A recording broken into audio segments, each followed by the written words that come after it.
Lady yields. The chair now recognizes the gentleman from Idaho, Mr. Fulcher, for his 5 minutes of question. Thank you, Mr. Chairman. Mr. McKnight, question regarding a security concern, and you've touched on this, but I'd like to try to go just a little bit deeper. We're seeing reports about autonomous agents, not just chatbots, but systems that can act on their own, hacking databases or stealing data, maybe even running a lab. Fear is that with that kind of a tool, terrorists really, all they really need is AI that can generate a weaponized sequence and ship it to a terrorist accomplice. Are we at that point where an AI agent can bridge that gap and help a bad actor develop a bioweapon?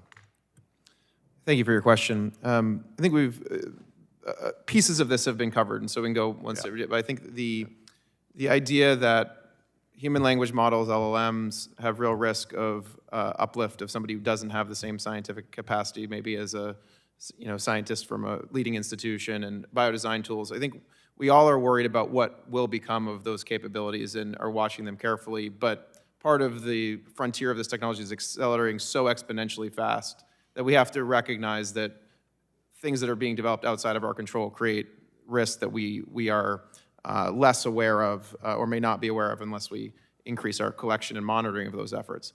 I think very specifically the important point here, and this goes to the focus on monitoring like we do in other domains like cyber or nuclear, is that there's still a barrier to the wet lab, like Dr. Panu mentioned. You have to go from digital bits and bytes to DNA to make something. And so monitoring not just the highest risk labs, but where this work is done in irresponsible ways perhaps around the world is a very important piece. I will say one last component of this that is critical to the core of the question. What we experienced with the SARS-CoV-2 pandemic, essentially the lesson that I'm very worried about our adversaries have learned is how vulnerable we are and how our inability to do truly until 5 years later, perhaps, and get consensus around attribution of where it came from, whether it was natural or not, forget the controversy around it, it's an intelligence failure. It's a failure of our ability to do attribution on the scale of any large intelligence failure in the past. And what that means is the threats of the future, even if they came from an actor, nation state or a terrorist, they don't have to be AI generated and manufactured.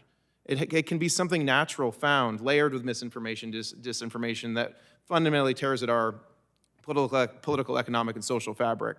So we have to figure out what system allows us to detect and respond rapidly, because actually some of those less headline or sci-fi nefarious threats may be the more likely application from somebody that seeks to do ill. You're confirming some of our concerns. I want to shift to Dr. Panu.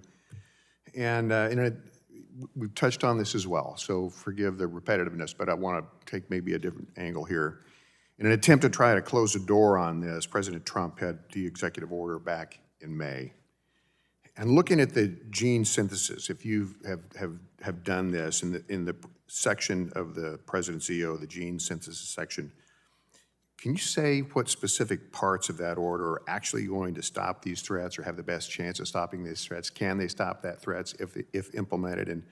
And as a follow-up, what else should we in Congress be doing about this? Thank you for the question. Overall, I'm glad that you mentioned the executive order from May. I think that's an important initiative. There are a couple of things in that I would want to highlight. The gene synthesis provisions do call on Congress to proceed with a legislative effort to make gene synthesis screening mandatory across the U.S., and that's something that Congress could advance. The other provisions on clearly defining what is dangerous gain-of-function research, those policies have yet to be released from the Office of Science and Technology Policy, so Congress could ask for an update as to those and where they currently stand. Thank you for that. Mr. Diggins, I have actually 3 questions for you, and obviously I don't have time to do it, so I'm going to submit those in writing and just thank you all for participating today. Mr. Chairman, I yield back.